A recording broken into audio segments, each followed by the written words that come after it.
You know, I don't know about you guys, but all these new promos and casting announcements are getting me super hyped for the upcoming Crisis on Infinite Earths crossover.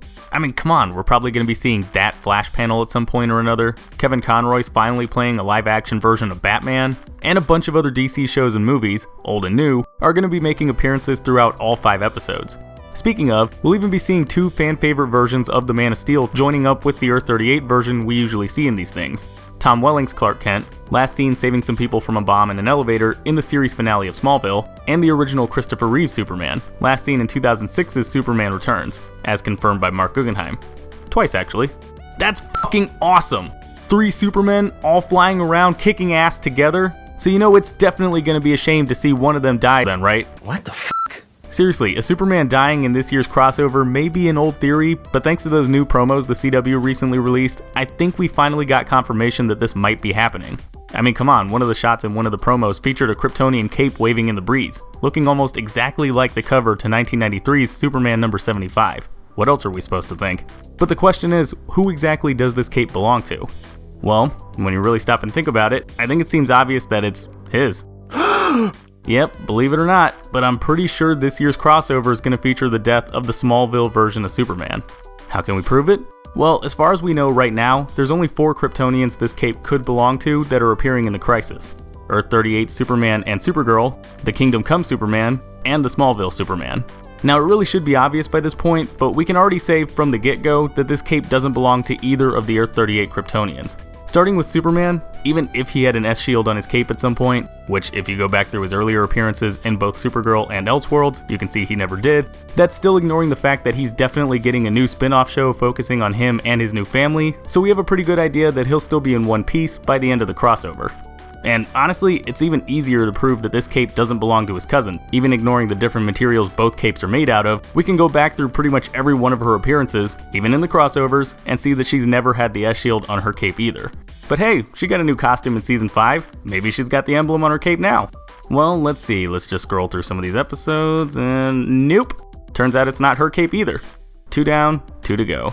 Now, as far as the Kingdom Come Superman goes, this one's a little harder to disprove. Not only did the canon Christopher Reeve Superman movies feature the S on the cape, but thanks to a Slash Film interview with Mark Guggenheim, it definitely sounds like we'll be seeing Brandon Routh's take on the Man of Steel dying sometime soon. Now, I already talked about this back when they first revealed the new Kingdom Come suit, links on screen and in the description if you want to check out that video, but when asked whether or not this version of Superman is the same one from the original Christopher Reeve continuity, meaning Superman 1, 2, and Superman Returns, Guggenheim stated, "We're picking up so many years after the events of that movie, maybe a coda, meaning, among other things, a concluding event, is a better word than sequel." So yeah, it does kind of seem like Brandon Routh's Superman is going to kick the bucket at some point during the Crisis, but here's the thing though. Since Guggenheim also reconfirmed recently that this Superman is the same one we last saw in Superman Returns, then obviously we should just be able to look at that movie, and the updated suit he was wearing in that movie, and see whether or not he had an S on his cape. Spoiler alert, he doesn't. Now, having said that though, I know this is a completely different costume than the one he's wearing when the Crisis happens, but look at the material both the capes are made out of. The one in the promo looks like it's made out of cloth or something.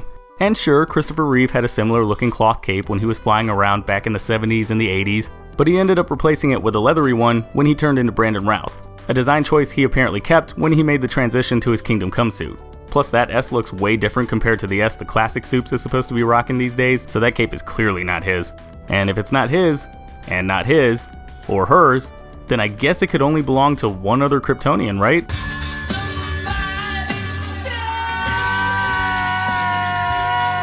All that having been said though, we honestly didn't need these promos to figure this out. Hell, he even admitted himself he's only in like 1 episode, so assuming he's telling the truth, this time, it's not like he could be doing that much. Compare that to his former co-star, Erica Durance, who's been confirmed to be reprising her role as Lois Lane across multiple episodes. Either way, I know it sucks that Tom Welling's Superman could be dying in this crossover, but look at it this way. At least the cape means that we'll definitely be seeing Clark in costume at some point. That's a win, right? But anyways guys, that's my take on whether or not we'll be seeing the Smallville Superman die in the upcoming Crisis on Infinite Earths crossover. If you guys agreed with anything I said in this video, or if you have your own thoughts you want to throw out there, then go ahead and let me know in the comments down below. Otherwise, I will see you all next time. Hey, thanks for watching. If you like this video, then go ahead and click that like button, and if you're new, maybe consider clicking that subscribe button too. I've also got links to my Facebook, Twitter, Twitch, Instagram, and Patreon in the description. You should probably check those out too. And if you want to see more of my content, then you can click the link to my last video. It's right there in the middle of your screen. Alright, and I will see you all next time.